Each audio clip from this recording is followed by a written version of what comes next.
서에 대해서 살펴보도록 할 텐데요. 오늘은 공관복음에 대해서 함께 살펴보도록 하겠습니다. 공관복음을 살펴보기 전에 이제 복음의 의미를 살펴봐야 되겠죠. 복음의 의미, 복음만 가지고도 정말 설명드릴 것이 많지만 신앙생활을 이렇게 짧게 정리를 할 수 있어야 되겠죠. 그래서 여러분, 복음, 누군가가 복음이 무엇이냐라고 물어본다면 여러분들이 이렇게 대답하시면 됩니다. 복음은 곧 예수님이십니다. 복음은 예수 그리스도십니다. 오늘 읽은 마가복음 1장 말씀에도 예수 그리스도 복음의 시작이다라고 했죠. 그러니까 그 전에는 없었다는 거예요. 그렇죠? 복음의 시작이니까 예수님으로부터 시작된 것이죠. 그래서 복음이라는 말은 좋은 소식, 기쁜 소식 이런 말은 있지만 복음이라는 단어는 이제 구약에는 없습니다. 신약, 예수님으로부터 시작된 거예요. 근데 예수님이라는 말의 이름의 뜻이 구원이라는 뜻이잖아요. 구원. 호세아, 여호수아, 예수, 이게 다 구원이라는 뜻이에요. 그러니까 이 복음은 예수 그리스도를 의미하는데, 예수 그리스도는 곧 구원을 의미하고, 어떤 사람에게 구원을 주시는가? 오직 예수 그리스도를 믿는 자에게 구원을 주시는 하나님의 능력이 됨이라. 그러니까 이 복음은 예수 그리스도, 예수 그리스도는 우리를 구원해 주시는 분, 믿는 자에게 구원을 주시는 이 네 가지 예수님을 중심으로 한 믿음, 복음, 구원이 같이 이해가 될 수 있어야 돼요. 그래서 예수님이 곧 복음이다. 그럼 복음서는 무엇일까요? 복음서는 교환에 있는 것처럼 예수님에 대한, 예수 그리스도에 대한 기록입니다. 기록인데 그냥 기록입니다라고 이해하면 안 되고요. 여러분들 어떻게 이해하셔야 되냐면, 복음서는 복음에 대한 기록의 전부입니다. 이렇게 이해를 하셔야 돼요. 전부입니다. 그러니까 복음서에 나와 있는 예수 그리스도에 대한 기록이 전부예요. 그러니까 복음서에 나와 있는 예수 그리스도에 대한 기록 외에 어떤 다른 예수님에 대한 이야기를 하는 그것은 틀린 거예요. 복음이 아니에요. 예를 들면 이런 거죠. 어떤 사람이 고고학으로 문서를 발견하고 해봤으니까 예수님께서 결혼을 하셨다는 기록이 있더라고요. 이런 얘기를 한다는 거예요. 이거 맞습니까? 틀립니까? 틀리는 거예요. 어떤 사람이 이야기합니다. 예수님이 하나님의 본체신데 예수님께서 십자가의 그 고난을 받으셨다는 것이 말이 됩니까? 어떻게 하나님이 고난을 받으십니까? 예수님은 고난을 받으신 것은 아니고, 고난을 받으신 듯 보여진 겁니다. 이거 틀렸으니까 맞습니까? 틀린 거예요. 이러한 얘기들이 많아요. 그러니까 여러분, 사실은 성경만 잘 이해를 해도 이단 사상에 빠지지 않거나 꼭 이단이 아니더라도 우리를 미혹하는 그런 이야기로부터 우리가 스스로 보호할 수 있는데, 우리가 이것을 잘 몰라요. 예를 들면 많은 이단들이, 여러분 그 다큐멘터리 나는 신이다라고 하는 그 넷플릭스의 다큐멘터리가 있는데, 그 다큐멘터리를 보면 이단들이 이런 얘기를 하는 거예요. JMS나 이런 교주들이, 나는 메시아인데 내 완벽한 몸과 성관계를 해야 육신이 구원을 얻을 수 있는 거다, 이렇게 얘기를 하면서 막 성폭행을 한단 말이에요. 이런 내용이 복음서에 있나요? 없죠. 이런 내용 복음서에 없어요. 예수님께서 그런 가르침을 주신 적이 없어요. 이게 복음의 전부예요. 전부. 그런 것만 생각을 해도, 예수님이 어떤 분이신가라는 것만 알아도 이게 얼마나 잘못된 것인가 라는 것을 우리가 이해할 수 있습니다. 한 가지만 더 말씀드려 볼까요? 어떤 사람들 중에 이런 얘기를 합니다. 나는 지옥에 갔다 왔다. 가능한 얘기일까요? 틀린 얘기일까요? 맞는 얘기일까요? 틀린 이런 뭐 간증이나 책이나 여러분 들어보신 적 있으시죠? 저기 갔다 왔다. 맞나요? 틀리나요? 아니, 왜 대답을 못 하세요? 여기에 있냐 없냐를 따져보면 된다고 했잖아요. 여기에 이런 내용이 있나요? 없어요. 물론 사도신경에 보면 예수님께서 죽으시고 지옥에 내려가셨다가 승천하셨다는 얘기가 있지만, 그거는 예수님이 죽으시고 부활하신 이야기이지, 예수님이 예를 들면 공생의 기간 동안에 야 얘들아 내가 한 3일 동안 지옥 좀 다녀와야 되겠다, 니네 나 없어 나 찾지 마라, 지옥에 갔다 오셨다, 이런 기록이 있냐는 거예요. 이런 게 없다는 거예요. 예를 들면 지옥을 어떤 사람이 경험했다고 하는 것은, 예를 들면 꿈이나 환상일 수는 있어요. 아, 내가 꿈에 지옥에 갔다 온 듯한 그런 꿈을 꿨는데, 이거 이제 꿈이에요. 또 환상이에요. 근데 실제로 내가 지옥에 갔다 왔다라고 하는 것은 복음서에 그런 내용이 없습니다. 심지어는 사도 바울조차도 3층 천에 올라갔다 온 경험을 고린도서에서 얘기를 하는데, 내가 정말 하늘 갔다 왔다 이렇게 얘기하지 않습니다. 내가 어떤 한 사람 아는데 하면서 그냥 쓱 그냥 셋째 하늘에 올라갔다 왔다라고 얘기하지, 내가 진짜 하늘에 올라갔다 왔다 얘기를 하지 않아요. 이것이 사도 바울이 꿈이나 환상을 통해서 어떤 경험한 그런 경험일 수 있다는 걸 얘기하는 거예요. 그럼에도 불구하고 사도 바울조차도, 여러분 한번 생각을 해보세요. 그런 3층 천의 경험을 실제로 했다고 하면 이게 사도 바울에게는 정말 엄청난 경험이거든요. 엄청난 경험. 여러분 중에 누가 꿈이나 어떤 환상 중에 천국에 올라갔다 온 그런 경험을 만약에 하셨다고 하면 여러분들이 이렇게 잠잠히 계실 수 있겠습니까? 아닐 거예요. 확 얘기를 했을 거예요. 그런데 그런 기록이 복음서에 있다 없다? 없어요. 그러니까 여러분, 지옥 갔다 왔다는 사람들 이야기를 간증이나 뭐 유튜브나 책으로 들을 때, 이게 어떤 환상이나 꿈을 통해서 마치 예언서에 다니엘이나 뭐 이사야나 에스겔이나 예레미야나 이런 환상을 통해서 하나님께서 말씀해 주신 것처럼, 에스겔은 지금 바벨론 그발강가에 있는데 에스겔을 데리고 예루살렘으로 가세요. 어떻게 그런 일이 일어나죠? 에스겔의 몸은 지금 그발강가에 있는데 예루살렘으로 들어가서 예루살렘에 정말 세워질 성전의 아주 디테일한 모습을 에스겔에게 막 보여주신단 말이에요. 그냥 쓱 지나가는 것도 아니에요. 그 성전의 높이와 넓이와 이런 걸 아주 디테일하게 말씀을 해주세요. 그럼에도 불구하고 그것은 무엇이다? 환상이라는 거예요. 환상. 에스겔에게 주신 환상이에요. 그러니까 여러분들이 이런 부분을 잘 분별하실 수 있어야 돼요.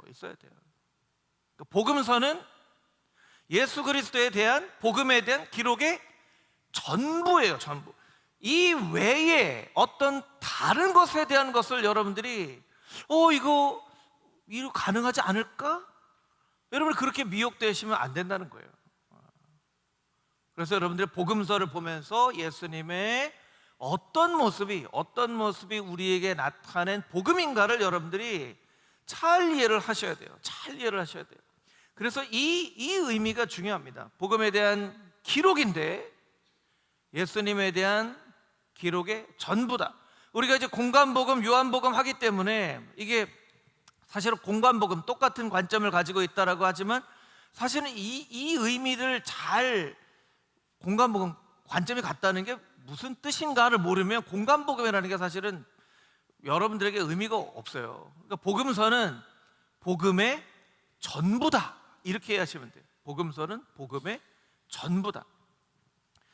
요한복음 말씀을 한번 볼까요? 요한복음 말씀, 요한복음 20장 31절 말씀, 우리 한 목소리로 같이 한번 읽어보겠습니다. 시작. 오직 이것을 기록함은 너희로 예수께서 하나님의 아들 그리스도이심을 믿게 하려 하며, 또 너희로 믿고 그 이름을 힘입어 생명을 얻게 하려 함이니라. 아멘. 이것을 기록함은 복음서는 예수 그리스도에 대한 기록이고 사도행전은 무엇입니까? 그 예수님을 증언한 기록이죠. 증언한 기록. 복음서는 예수님을 보고 경험한 기록이라면 사도행전은 그것을 증언한 기록이에요. 그럼 서신서는 무엇입니까? 서신서는 복음을 이미 들은 사람들에게, 서신서의 대상자들 중에는요, 복음을 몰랐던 사람은 없어요. 다 복음을 이미 알고 있었던 사람들에게 그 복음의 깊은 의미를 설명을 해주는 것. 고린도인들에게는 고린도인들에 맞게, 데살로니가인들에게는 데살로니가인에 맞게 그 복음의 의미를 자세하게 설명을 해주는 거예요. 그러니까 복음서는 바라본 복음, 사도행전은 증언한 복음, 서신서는 설명된 복음, 예수님은 나타나신 복음. 이렇게 여러분들이 이해를 하시면 신약 성경이 어렵지 않아요. 어렵지 않아요. 너무 신학적으로 어렵게 하다 보니까 성경에 대한 관심이 오히려 더 배울수록 사라져버리는, 아유 너무 어려워, 이렇게 된다는 거예요. 쉽게 깨달아 알아야 된다는 거예요. 자, 그럼 공관복음과 요한복음의 차이점은 무엇인가? 공관복음, 관점이 같다는 거, 이게 중요한 게 아니라 공관복음은 시간의 흐름에 따라서, 요한복음은 사건의 중요성에 따라서, 시간의 중요성에 따라서지만 뒤에도 보면 공관복음, 마태마가, 누가가 다 똑같지 않아요. 어떤 사람이 얘기합니다. 아, 이거 기독교 잘못된 거 아닙니까? 아니, 마태마가, 누가, 요한이 이거 다른데. 여러분, 저랑 아내랑 똑같은 걸 봐도요, 제 기억과 제 아내의 기억이 달라요. 여러분, 그런 경험들 많이 하시지 않아요? 집안에서 아내와 남편도 그렇고 부모와 자녀들도 그렇고 똑같은 걸 얘기하는데, 아니 저는 분명히 사주겠다고 한 적이 없는데 예담이는 아빠가 분명히 사주겠다고 기억하고 있는 거예요. 아니 아빠가 사준다고 그랬잖아. 아니 나는 그런 기억이 없는데. 아니야, 분명히 아빠가 사준다고 했어. 제가 이길까요? 예담이가 이길까요? 예담이가 이기죠. 100% 예담이가. 아니 똑같은 일을 하는데 왜 기억이 다르냐는 거예요. 다 달라요. 우리도 다 달라요. 오늘 여러분들이 이 수요 성경대학에서 강의를 듣지만 여러분 한 분 한 분에게 오늘 성경대학에서 배운 내용이 무엇입니까? 물어본다면 여러분 대답이 똑같지 않아요. 다 달라요. 다 달라요. 그렇기 때문에 오히려 복음서가 진실한 하나님의 말씀이라는 역설적인 증거가 되는 거예요. 오히려 다 똑같다면 그것이 오히려 더 조작되고 인위된 것일 수 있다는 거죠. 있다는 거예요. 자, 그래서 공관복음, 요한복음은, 공관복음은 시간에 따른, 요한복음은 사건에 따른 구성인데, 그래서 공관복음은요, 마태마가 누가는 객관적인 사실을 설명하려고 합니다. 객관적인, 그러니까 사건 중심이죠. 사건 중심. 예수님이 어디 가셨다, 누구 만났다, 무슨 얘기했다, 무슨 가르침을 주셨다. 기록이 조금씩 다 다르지만 요한복음은요, 주로 그 사건이나 말씀에 대한 영적인 의미를 설명하려고 하고 있어요. 요한이라는 사람이 가지고 있는 성향이 좀 그래요. 이렇게 비유를 하면 어떨지 모르겠지만, 여러분 음식할 때 음식 재료의 맛이 있고 양념의 맛이 있잖아요. 그렇죠? 그러니까 공관복음은 음식 재료의 맛이라고 할 수 있고, 요한복음은 양념의 맛이라고 그렇게 비유를 할 수가 있어요. 아니면 이렇게 카메라가 이렇게 찍는데요, 공관복음은 예수님 가까이에서, 예수님이 어떻게 사역하시는지를 이렇게 가까이에서 이렇게 찍는 거예요. 요한복음은 저 위에 카메라가 있어서 이렇게 위에서 이렇게 보는 것처럼 찍는 예수님의 모습, 예수님의 사역, 이렇게 이해를 하시면 돼요. 그러니까 관점이 다르다라는 거예요. 그래서 공관복음과 요한복음은 이런 차이가 있구나, 이런 정도만 여러분들이 알고 계시면 됩니다. 이 디테일하게 하나하나 막 어디에는 뭐가 있고 어디에는 뭐가 있고 하면 이게 벌써 막 굉장히 헷갈려져요. 그런데 여러분, 차이가 있다라고 생각하고 끝나면 안 됩니다. 공통점이 있죠. 공간복음과 요한복음의 공통점, 그것은 말씀드린 것처럼 예수 그리스도에 대한 증언이에요. 누가복음 24장 47절에 48절 말씀, 우리 같이 한 목소리 읽어보겠습니다. 시작. 또 그의 이름으로 죄 사함을 받게 하는 회개가 예루살렘에서 시작하여 모든 족속에게 전파될 것이 기록되었으니 너희는 이 모든 일의 증인이라. 한 단어가 중요하지 않은 단어가 없어요. 그의 이름, 예수 그리스도의 이름으로 죄 사함을 받게 하는 회개가 예수 그리스도를 믿는다라고 했지만요, 이 믿음은요, 회개는 뭐죠? 회개는 돌이키는 거예요. 돌이키는 것, 완전히 돌아오는 거예요. 이렇게 갔다가 딱 찍고 돌아오는 거예요. 더는 안 가는 거예요. 이 회개가 예루살렘으로부터 시작되어서 모든 민족에게 전파될 것이 기록되었다. 이 복음서 말씀에, 이 복음에 대한 굉장히 압축적인 설명이죠. 예수 그리스도의 이름으로 인한 죄 사함을 받게 하는 회개가 예루살렘부터 시작해서 모든 족속에게 전파되어지는, 우리가 너무나 잘 아는 말씀인데요, 요한복음 3장 16절에서 17절 말씀을 보면 하나님이 세상을 이처럼 사랑하사 독생자를 주셨으니 이는 그를 믿는 자마다, 여기 믿는 자마다, 동그라미를 한번 쳐주시면 좋을 것 같아요. 믿는 자마다. 그러니까 복음은 개인적인 측면이 있는 거죠. 믿는 자마다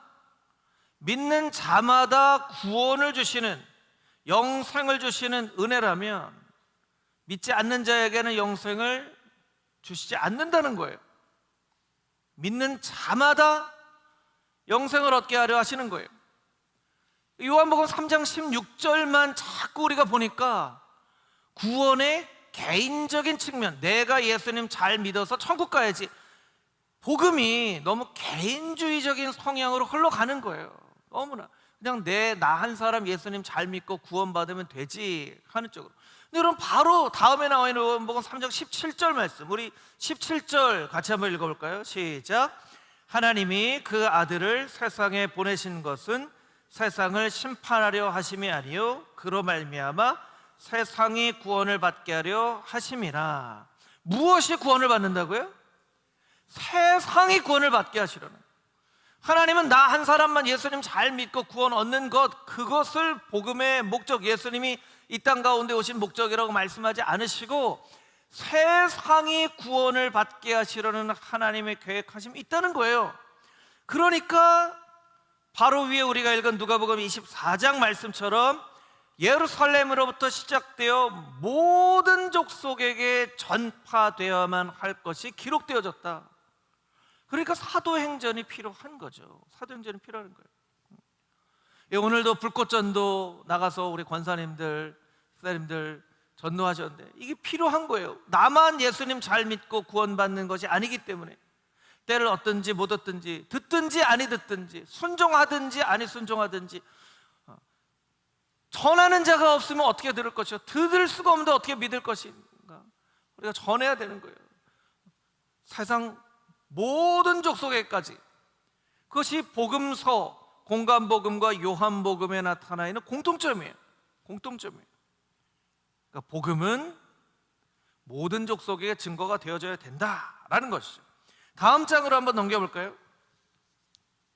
자, 공간복음 대조를 제가 좀 고민을 많이 했어요. 왜냐하면 공간복음 대조에 대한 그런 것들이 굉장히 많이 있는데 이게 너무 다 어렵게 설명이 되어 있어서 다 헷갈려하고 막 비유와 뭐 여러 가지 이렇게 쓰여졌단 말이에요.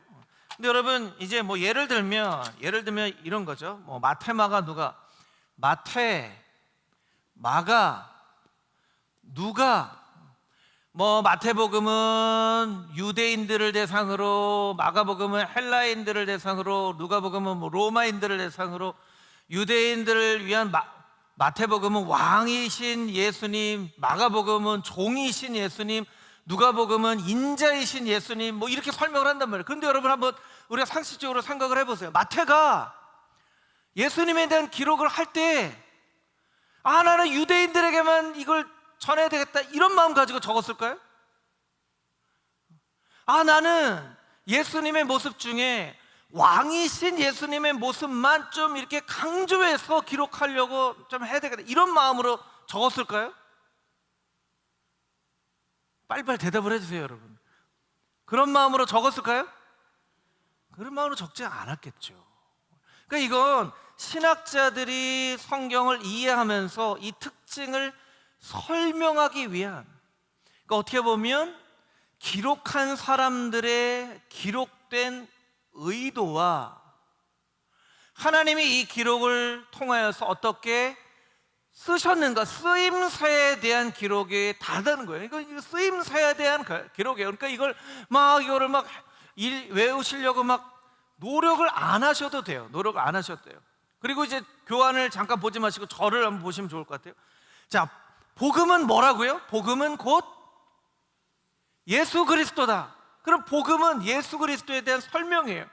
그럼 예수 그리스도에 대한 설명을 어떻게 하면 됩니까? 보통 한 사람을 놓고 볼 때, 한 사람에 대한 설명을 한다면 뭘 얘기를 했죠? 출생을 얘기했죠. 언제?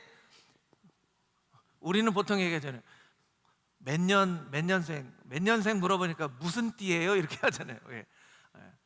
출생이 있단 말이에요. 출생이 있고 난 다음에는 유년 시절, 어린 시절은 어땠는지, 그리고 예수님은 공생애를 보내셨단 말이에요. 그리고 십자가를 지기 위해서 이 땅 가운데 오셨으니까 십자가 다음에 부활과 승천, 여러분들 이렇게 이해를 하시면 어렵지 않아요. 어렵지 않아요. 여기에 추가적으로 출생 이전에 어떤 예고가 있었는가, 출생에 대한. 특별히 공생애는요, 예수님께서 공생애를 시작하기 전에 공생애를 준비하는 그런 부분이 있으셨는가, 이런 부분만 가지고 여러분들 이해를 하시면 돼요. 특별히 마가복음은요, 마가복음은 공생애로부터 시작이 돼요. 공생애로부터 시작이 되어지는데 세례 요한으로부터 시작이 돼요. 마가복음만. 그리고 우리가 성경을 아무리 안 읽으셔도 이건 분명히 다 아실 텐데, 마태복음 1장에 나와 있는 건 뭐죠? 마태복음 1장에 나와 있는 거, 여러분 마태복음 1장에 나와 있는 게 뭐예요? 족보가 나오잖아요. 족보가. 마태복음 1장에 족보가 나온단 말이에요. 그래서 여러분들이 구약 성경 막 읽다가 레위기쯤에 너무 어려워서 신약부터 읽어야지, 신약 딱 펼쳤는데 마태복음 1장에 족보 나와서 막 다음에 읽어야 되겠다 이러신 경험들이 있으시잖아요. 이렇게 마태복음은 1장이 족보로 시작되어지고 마가복음은 세례 요한으로부터 시작되어지고요. 누가복음은요, 이 복음서가 기록된 목적, 그리고 세례 요한과 예수님의 탄생 예고를 천사 가브리엘을 통해서 예수님께서 하나님께서 주시는 것으로부터 시작이 돼요. 그러니까 1장만 조금 여러분들이 아시면 돼요. 이게 몇 장에 있나 이렇게 생각하실 필요가 없고요. 자, 그리고 출생을 했어요. 출생을 하셨죠. 출생을 하고, 중요한 거는 이 유년 시절인데, 유년 시절은 오직 누가복음에만 등장을 합니다. 누가복음에만 등장을 해요. 그래서 예수님의 예언, 출생, 유년 시절을 이렇게 되고요. 여러분, 이 가운데 중요한 거는 공생애와 십자가와 부활 승천이 이겠죠. 그러니까 여러분들이 보시면 교환을 한번 보시겠어요? 공생애 준비, 공생애, 십자가 순환, 부활은 마태, 마가, 누가에 다 있어요. 다 있어요. 이거 중요하니까. 예수님의 삶 중에도 공생애를 준비하고 공생애, 십자가, 부활, 승천은 마태, 마가, 누가에 다 있다. 이렇게 이해를 하시면 돼요. 그래서 어떤 비유가 있고 어떤 기적이 있고 어떤 사건은 있고 이렇게 이해하시려고 그러면 너무 어렵고요. 그러니까 이게 공간 복음이구나. 그리고 공생애 준비에는 꼭 같이 들어가는 것이 세례 요한하고 시험 당하신 그 말씀이 마태, 마가, 누가에 다 있는 거예요. 그러니까 공생의 준비부터 사실은 공간 복음이 시작되어지는 것이죠. 그래서 공생의 기간 동안에는 공생애를 시작하시고 제자들을 부르시고 병자를 고치시고 천국 비유로 말씀해 주시고 12제자 파송하시고 세례 요한이 죽고 오병이어 순환의 예고 이런 부분들이 마태, 마가, 누가에 다 나와 있어요. 그런데 한 가지 차이점만 조금 살펴보면 우리가 잘 아는 것처럼 마태복음에는 특별히 산상순이 있다. 산상순 5장에서 7장까지 산상순이 있다. 마태복음에. 누가복음에는 비유가 있다. 비유로 누가복음에는 말씀을 하세요. 그리고 이제 다음 주에 살펴보겠지만 요한복음에는 나는 누구누구이다 라고 하는 예수님의 자기 선언이 있다. 이렇게 여러분들이 보시면 됩니다. 그리고 성만찬을 십자가의 사건을 경험하시기 전에 성만찬의 사건도 이 안에 들어가 있는데 이게 세족식 이거는 오타입니다, 여러분. 오타. 여러분 세족식은 요한복음에 있죠. 요한복음에 세족식을 싹 지워주시면 됩니다.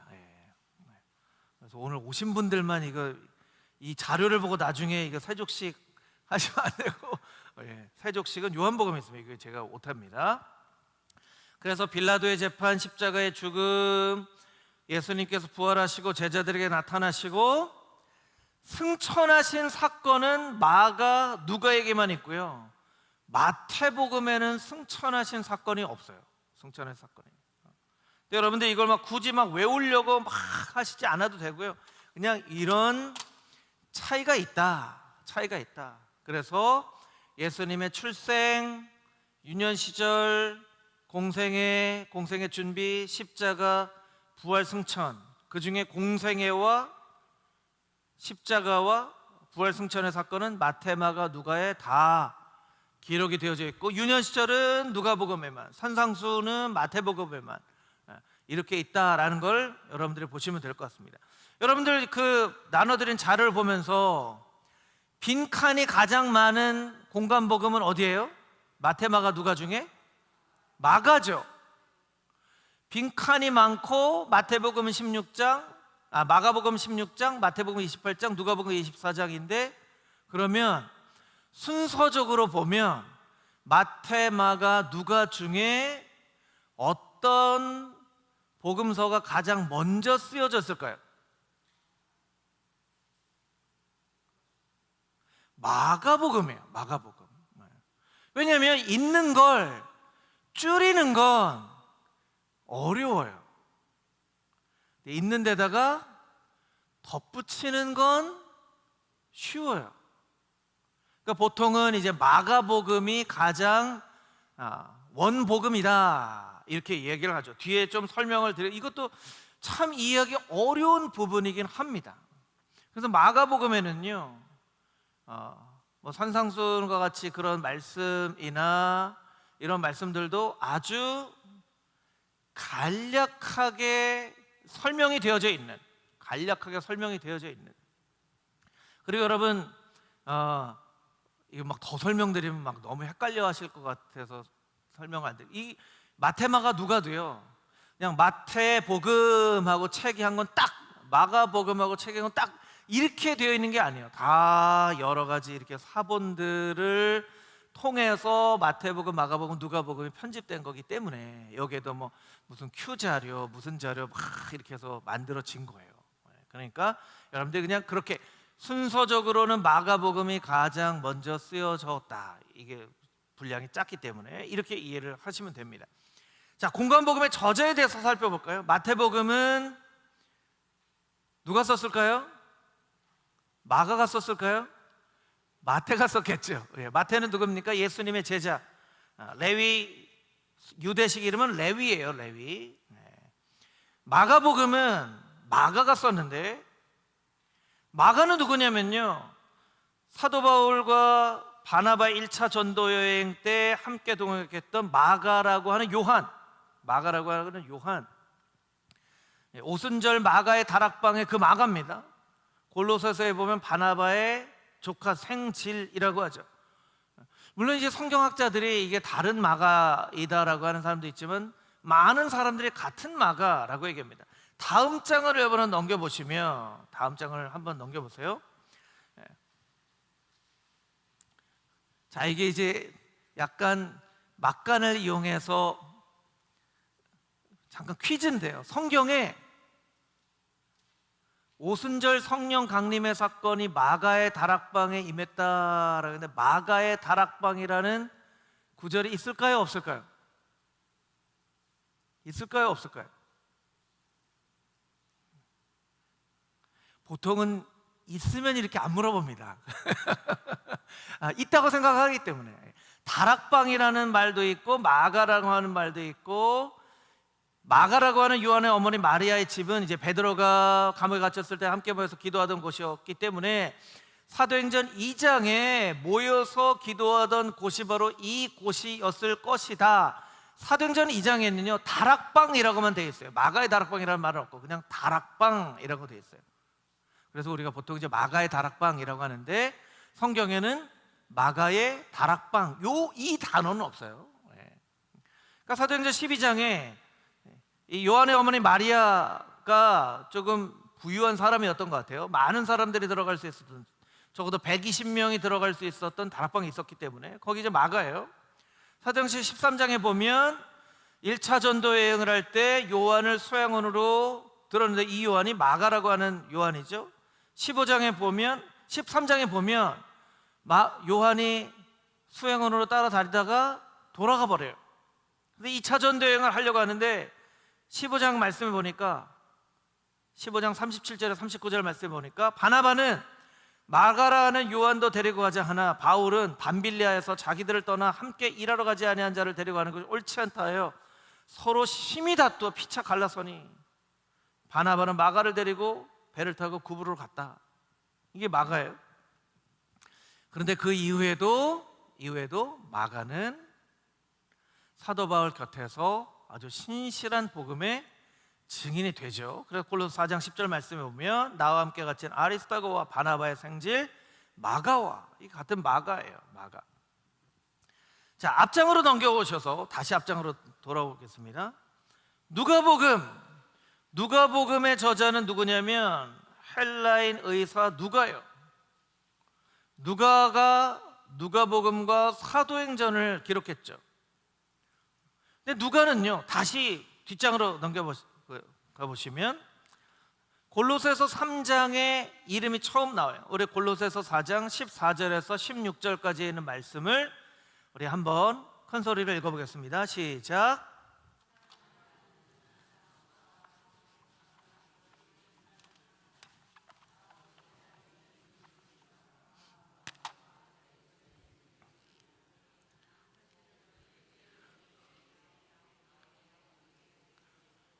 또 읽으라. 네, 예, 이렇게 했죠. 자, 마태, 마가, 누가, 요한. 마태와 요한은 예수님의 제자죠. 제자예요. 누가와 마가는 사도 바울의 동역자예요. 그러니까 이렇게 그림을 그려보면 복음은 예수 그리스도라고 했는데, 예수님을 제자들이 봤죠. 제자들을 통해서 복음을 들은 것은 아니지만 그 이후로 세움을 받은 사람이 바울이고, 바울과 함께 사역을 했던 사람이 마가와 누가란 말이에요. 누가. 그렇죠?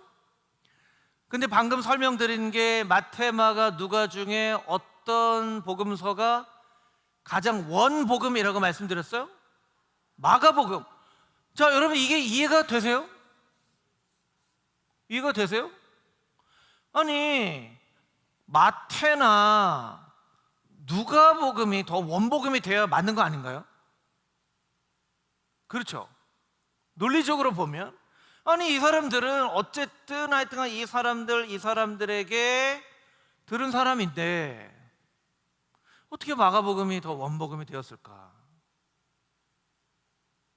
중요한 것은 무엇이냐면요, 복음은 예수 그리스도고, 복음서는 무엇이다? 예수님에 대한 기록이다라고 했잖아요. 기록. 이게 중요한 거예요. 기록이다. 기록인 거예요. 그러니까 이 사람들은 기록을 하기 위해서 쓰임을 받은 사람들이에요. 그러니까 중요한 것은 이 사람들이 기록을 하기 이전에 예수님을 보고 예수님을 경험한 많은 사람들이 있었죠. 그 당시에는 함께 다 모여있기 어려우니까 이렇게 모여 있는 사람들이 있었다는 거예요. 그러니까 마태가 함께 있었던 공동체가 있었고, 누가와 좀 함께 있었던 공동체가 있었고, 이렇게 사람들이 있었던 거예요. 이 사람들이 증언을 한 것일 뿐이고, 그 요한복음에 보면 그것이 가장 잘 나와 있죠. 요한복음에 보면, 요한복음을 다 쓰고 나서 요한복음 마지막 장에 가보면 이 사람에 대한 증언을 우리는 확신한다. 갑자기 우리가 나와요. 그러니까 결국에는 하나님이 이 사람들을 어떻게 사용하셨는지 우리가 아주 눈으로 보는 것처럼 아주 명백하게 알 수는 없지만, 이 사람들의 이름을 쓰여졌지만 이 사람들이, 예를 들면 마태가 내가 지금부터 예수님 본 거 내가 기록해야 되겠다 하고 그래서 예수님 자 일기장 적는 것처럼 이렇게 적은 게 아니란 말이에요. 어느 순간 가보니까 예수님에 대한 이야기를 좀 기록을 해놓으면 좋겠네. 자, 여기서 한번 우리가 생각해 볼까요? 그러면 왜 이 사람들은 혹은 이 공동체는 예수님에 대한 이야기를 기록해야 되겠다고 생각했을까요? 왜 기록해야 된다고 생각했을까요? 왜 기록해야 된다고 생각했을까요? 제가 설명드렸지만 제가 하는 대부분의 질문은 다 답이 이미 나와 있어요. 어디에 나와 있어요? 1페이지에 나와 있죠. 1페이지에 나와 있어요. 1페이지 어디 나와 있어요? 누가복음 1-4번에 있는 누가복음 24장에 나와 있는 거죠. 이 예수님에 대한 복음이 예루살렘으로 시작돼서 모든 족속에게 어떻게 돼야 돼요? 전파가 돼야 돼요. 전파가 돼야 되기 때문에 예수님에 대한 복음을 전파하려면 이 전파가 공간적으로 멀리 있는 사람들에게 대한 전파이기도 하고, 세대적으로 우리의 자녀들에게 대한 전파이기도 하고, 전파하려니까 이걸 기록을 해야 되겠구나. 그래서 나중에 필요에 따라서 기록을 한 거예요. 그러니까 결국에는 이걸 기록한 사람들은 왜 이걸 기록했냐면 전파하려고 기록을 한 거예요. 그러니까 말씀에 신약 성경이 존재하는 이유는 전파하려고 하는 사람이 있었기 때문에 신약 성경이 존재하게 되는 거예요. 그냥 내가 시간도 많이 남고 우리 예수님에 대해서 그냥 한번 떠올리고 추억을 한번 좀 적어볼까? 이런 게 아니에요. 조금이라도 예수님에 대해서 더 전파하려고 그 일도 있었지 하면서 누가에게 복음을 전한 사람들 중에는 누구에게 어떻게 듣는지 모르겠지만 예수님이 어린 시절에 이런 일이 있었대. 이건 분명히 예수님의 부모님을 통해서 들은 이야기였겠죠. 그렇지 않으면 예수님이 어릴 적에 성전에 가셔서 길 잃어버린 거 어떻게 알아요? 어떻게 알아요? 야야, 예수님 그런 적도 있었대. 우리 예수님, 야, 어릴 때부터 정말 청명하지 않으셨어? 그 성전에서 그 마리아가 찾아가지고, 야, 너 왜 여기 있냐? 내가 아버지의 집에 있어야 될 것을 어찌 알지 못해?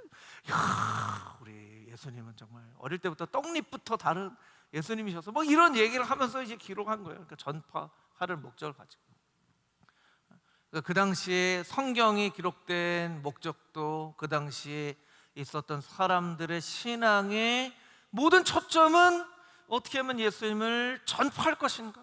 오늘날에도 어떻게 이 복음을 전파할 것인가, 그것이 이제 교회의 목적이 되어져야만 하는 것이죠. 그것이 이 공간복음의 저자를 우리가 보면서 알 수 있는 그런 부분들이에요. 여러분들이 기억을 하시면 좋을 것 같고요. 예수님의 공생애, 중요한 예수님의 공생애, 제가 여러 차례 설명을 드렸지만 너무나 중요한 마태복음 4장 23절 말씀, 우리 같이 한번 읽어보겠습니다. 시작. 예수께서 온 갈릴리에 두루 다니사 그들의 회당에서 가르치시며 천국 복음을 전파하시며 백성들 중에 모든 병과 모든 약한 것을 고치시니, 이게 예수님이 하셨던 십자가의 죄 사함을 주시기 위해서 십자가에 달리신 그 사건 외에 예수님이 이 땅 가운데 하셨던 모든 사역을 정리할 수 있는 거예요. 가르치시니, 영어로 하면 teaching이라고 할 수 있겠죠. 복음을 전파하시니 preaching, 고치시니 힐링. 이게 사실은 모든 교회의 핵심 사역이어야 돼요. 왜냐하면 우리는 예수님 때문에 사는 사람이고, 예수님 때문에 존재하는 사람이고, 철치라는 말도 주님의 것, 주님의 소유이기 때문에 종은 주인의 명령에 따라서, 야, 5달란트 가서 니네가 좀 장사 좀 해봐라. 아우, 이거 잊어버리면 어떡해. 그래도 해봐라 하면 하는 거예요. 주인이 맡겨주셨기 때문에. 그 사명인 거죠. 그래서 교회가 가르쳐야 되고, 전파해야 되고, 고쳐야 돼요. 우리가 가르치는 일과 복음 전하는 일들은 대부분의 교회가 많이 합니다. 복음 전파 여러분은 많이 하지 않지만, 저는 이 고치시니에 대해서 우리 성도님들이 조금 새로운 관점을 가지고, 소망하는 마음을 가지고, 예수님은 복음 전파를 위해서 고치셨는데, 이게 예수님께는 복음 전파와 관련된 아주 중요한 사역이었는데, 저는 이러한 일들이 예수님 당시에만 일어날 수 있는 것이 아니라 오늘날 우리의 삶 가운데도 일어날 수 있다라는 믿음과 생각을 우리가 가지고 있어야 되지 않겠는가.